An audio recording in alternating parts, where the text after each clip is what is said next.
महायुतीचं खाते वाटप ठरल्याची माहिती खात्रीलायक सूत्रांकडून मिळते आहे। गृह खातं भाजपकडेच राहणार असल्याची माहिती आहे। आताच्या घडीची सगळ्यात मोठी बातमी बघतोय आपण। खाते वाटप कुठल्या पक्षाला कोणतं खातं मिळणार अशा प्रकारची चर्चा सुरू होती। त्यामध्ये जाता खात्रीलायक सूत्रांकडून एक महत्त्वाची माहिती समोर येते आहे। महायुतीचं खाते वाटप ठरलंय, गृह खातं भाजपकडेच राहणार असल्याची माहिती मिळते आहे।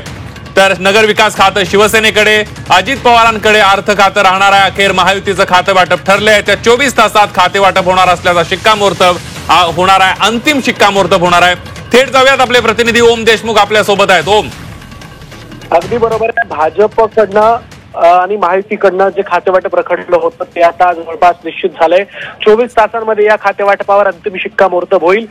शिवसेना आपल्या संदर्भात आपला जे काही प्रस्ताव आहे तो प्रस्ताव आज मुख्यमंत्र्यांना देईल।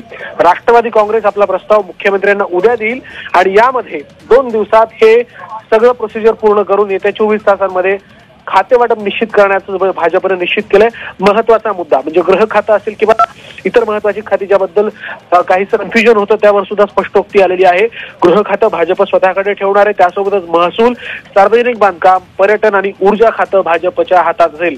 दुसरीकडे शिवसेनेचा जर विचार केला तर नगर विकास, जे महत्वाचं खातं शिंदेकडून सातत्याने या खात्याची मागणी केली जात होती, ते नगर विकास खातं असेल किंवा उत्पादन शुल्क सारखं खातं असेल, याबद्दल अपडेट समोर आले आहे। नगर विकास खातं हे शिवसेनेकडेच राहणार आहे, त्यासोबतच उत्पादन शुल्क जे खातं आहे ते मात्र कुठेतरी राष्ट्रवादी काँग्रेसला दिलं जाईल अशी एक माहिती समोर आली आहे। त्यासोबतच गृहनिर्माण खातं जे भाजपकडे होतं, अतुल सावे ज्याचे मंत्री होते, ते देखील शिवसेनेच्या ताब्यात जाणार आहे। त्यामुळे खाते वाटप आता जवळपास निश्चित झाले आणि 24 तासात यावर राज्यपालांच्या शिक्कामोर्तब केल्यानंतर हे खाते वाटप जाहीर होईल आणि महायुतीचा जो कारभार आहे तो सुरू होईल अशी माहिती आपल्याला विश्वसनीय सूत्रांनी। अगदी ओम, धन्यवाद दिलेल्या सविस्तर माहितीबद्दल।